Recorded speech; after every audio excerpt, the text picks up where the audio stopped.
يلا. دول الله، في دول الازرق، في دول هالوجه، يوه كل من يجي يلبس ازرق، كل من يجي يلبس ازرق اندار على الله. كل من يجي يلبس ازرق يا ولد، كل من يجي يلبس ازرق، كل من يجي يلبس ازرق في دول الله، مو بنية ترمز ترمز.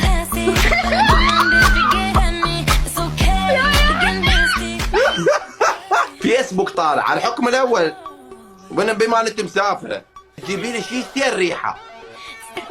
اشتريت لك عطر. ها؟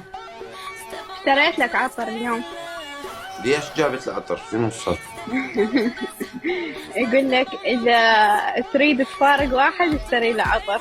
وانا قررت اشتريت عطر، جبت لك اثنين. هذا اول واحد. اقول لك ما اريد هذا، اريد واحد من اسمه منجل واثار. يعني هسه انت ما تريد هذا؟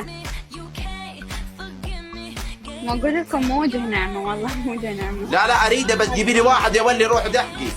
اكو واحد اسمه تروحين على هذا اللي يخبط الريحه ب 3000، قولي له اريد منجل واثار.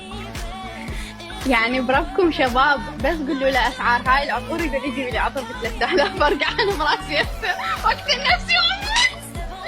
يا ولد بس سؤال، بس اريد اقول لك هذا ايش كثر سعره؟ اسال المتابعين يمك هم يقولوا لك.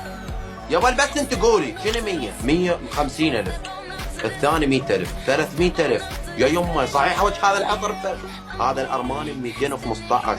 اجابه رحمن، بدل ما تشترين ريحه ب 300,000 ما تشتري لك غسول مال جسم ب 5000 وتسبحين واخر ما طلع عليك تشترين اللي هذا الاصل.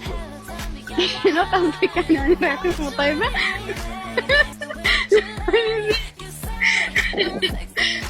يابا تمنيت انا بمكانك، ها؟ وحسام يقول لي هاي ذا الكلام، يابا لقصفه قصفه اطير راسه والله. والله بالنسبه لهاي الدشداشه اللي انا من عفتك اليوم لابسها عادي، كل ما تصعد بس لابسها، مو خاست مو عفنت.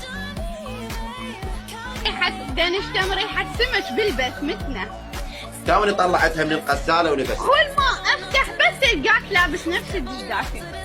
ادري شو وقت تغسلها، شو وقت تلبس، شو وقت تلبسها، عفنت ريحه زناقه بالبس عمتنا عمي.